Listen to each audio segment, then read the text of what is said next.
It doesn't arrive with a bang. It doesn't look like a vice or a dramatic failure. In fact, on the surface, it looks like peace. It looks like taking a break or waiting for the right moment. But beneath the surface, there is a silent habit that acts like slow-growing ivy on a stone wall. It feels soft to the touch, but over time, it finds the cracks and pulls the entire structure down.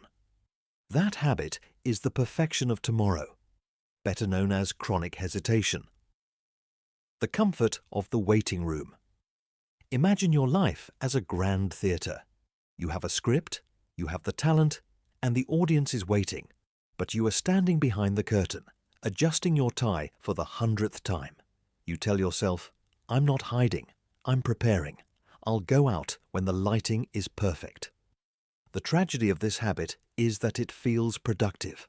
We spend hours researching the best workout plan, the perfect business model, or the right city to move to. We equate learning with doing. The trap. As long as you are preparing, you cannot fail. The reality. As long as you are preparing, you are not living. The future isn't destroyed by bad decisions. It's destroyed by the decision to remain in the waiting room until the conditions are ideal. Spoiler alert, they never are. The compound interest of not yet. We often talk about the compound interest of money or habits.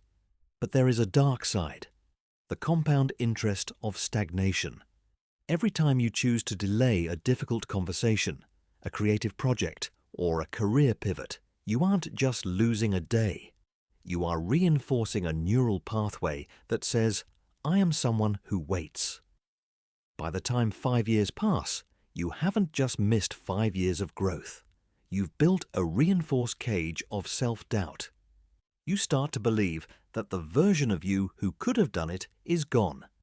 The silent habit has successfully convinced you that your potential has an expiration date. The thief of momentum. The most dangerous thing about chronic hesitation is that it kills momentum, the only force capable of overcoming the friction of life. When you act, even if you fail, you gain data. You learn what doesn't work. You meet people. You stumble into opportunities. But when you hesitate, you gain nothing but anxiety.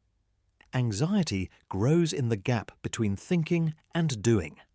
The longer that gap, the more terrifying the leap becomes. The cost of being wrong is usually a few days or dollars. The cost of being late or never is your entire potential. How to break the silence. If you feel this habit pulling at your heels, you don't need a 5-year plan. You need a 5-minute win. 1. Lower the bar. Stop trying to launch a masterpiece. Launch a draft. 2. The 70% rule.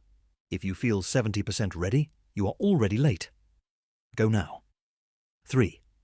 Kill the research. If you've spent more than 3 days researching without taking one physical step, stop. Close the tabs. Buy the shoes. Send the email. Conclusion. Your future isn't a destination you reach. It's a series of now moments that you either claim or let slide into the trash bin of later. The silent habit of waiting for perfection will leave you with a perfectly preserved yet completely empty life. Don't wait for the curtain to rise. Walk through it. The lighting is good enough. The most insidious part of this habit is that it uses logic as its primary weapon. It doesn't tell you, "Don't do it." It whispers, "Be smart about it." It says, "Don't jump without a parachute." But then it spends the next 10 years convincing you that every parachute you find is slightly frayed. We call it overanalysis, but it's actually just fear wearing a suit and carrying a briefcase. The research rabbit hole. You read 10 books on investing, but you never buy a single stock. The better tool. Fallacy. You wait for a better camera to start your channel, or a better laptop to write your book. The social mirror. You wait for everyone around you to agree that your idea is safe before you take the first step.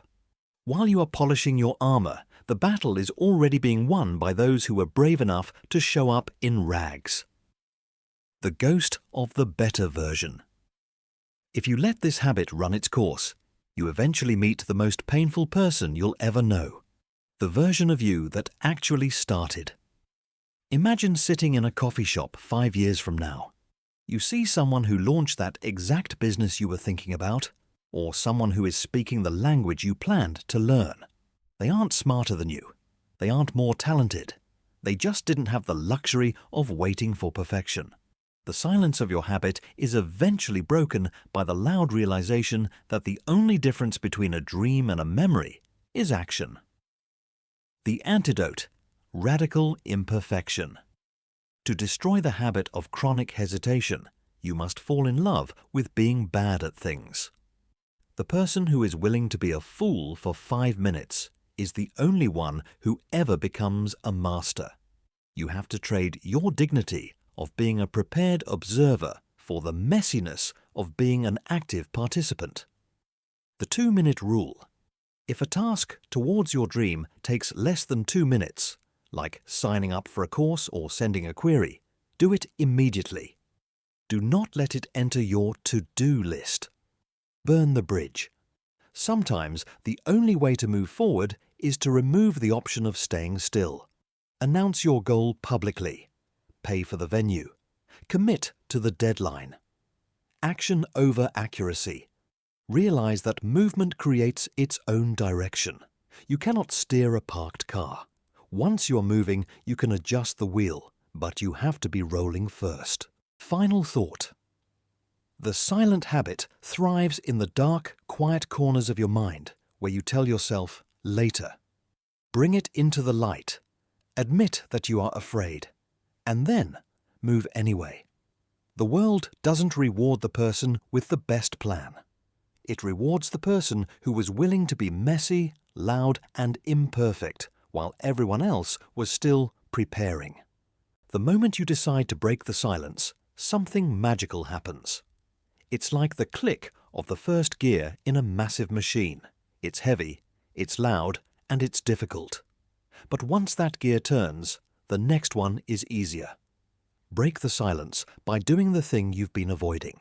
Write the first sentence. It can be a bad sentence. Record the first minute of the video. You don't have to post it yet. Walk the first mile. You don't need the professional shoes. The silence is destroyed not by a shout, but by a whisper of action. Once you start, the fear doesn't disappear, but it loses its power over you.